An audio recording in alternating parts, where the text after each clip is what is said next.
Hey guys, it's Michael here from Happy English, and today let's take a look at the word would. Recently, a lot of people here on YouTube and Instagram have been asking me about how to use would. I think it's a great question. So for today's English lesson, let's check it out. According to the dictionary, would is the past of will. But we use will for the future, and there is no past of the future. But there are a lot of different ways that we use would. In fact, for today's English lesson, we're going to look at 11 of those ways. First of all, we use would to show that something we were expecting didn't happen. The car wouldn't start last night because the battery was dead. I pressed the power button, but the TV wouldn't go on. Even though I had the right key, the door wouldn't open. In a similar way, we use would to show that a person wasn't willing to do something that we were expecting. I asked her many times, but she wouldn't help me. The boss wouldn't talk to anyone today. I wonder what happened. I asked Jack, but he wouldn't tell me what was wrong. Next, we use would with if to talk about imaginary or hypothetical situations. Grammar teachers like to call this the second conditional. If I won the lottery, I would buy a house. If I were taller, I would play basketball. I think if I were an animal, I would be a dog. In a similar way, we use would with if to give advice. If I were you, I would stop smoking. You're having trouble with your car?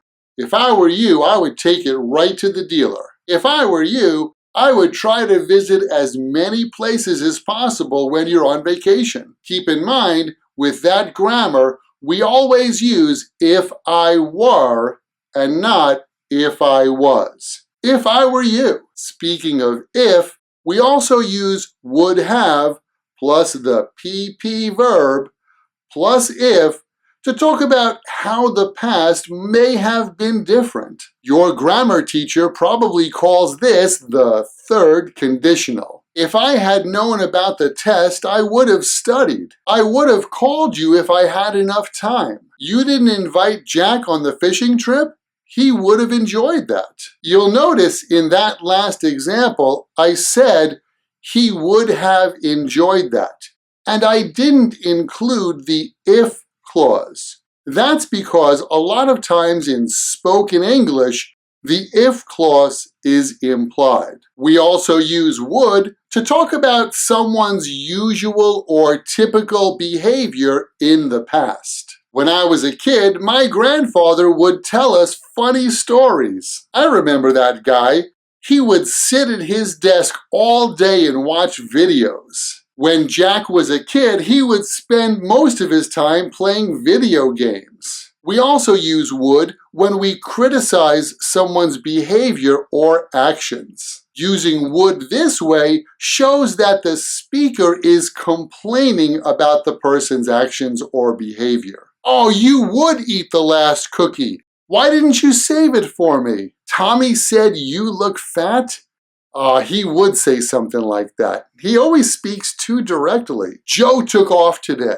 He would do that when it's our busiest season. You should fire that guy. We also use would have plus the PP verb and but to talk about a situation in the past. In that situation, something didn't go right. Maybe you wanted to do something, but you were unable to do it. Sorry I'm late. I would have called, but I didn't have enough time. We would have gone to the party, but my mom came down with a cold. I would have eaten that last donut, but I saved it for you. We also use would you like to make a polite question. Would you like is a more polite form of do you want. You look like you're having a hard time. Would you like my help? Hey, would you like more coffee? Hey, Jack, would you like to come to the party tomorrow? Next, we use it would be plus an adjective to express our feelings about a situation. It would be nice to see you when you come to New York. It would be great to use the rooftop lounge for my party. Wow, you know, it would be a shame to stay indoors on such a beautiful day like this. We also use would like to or would love to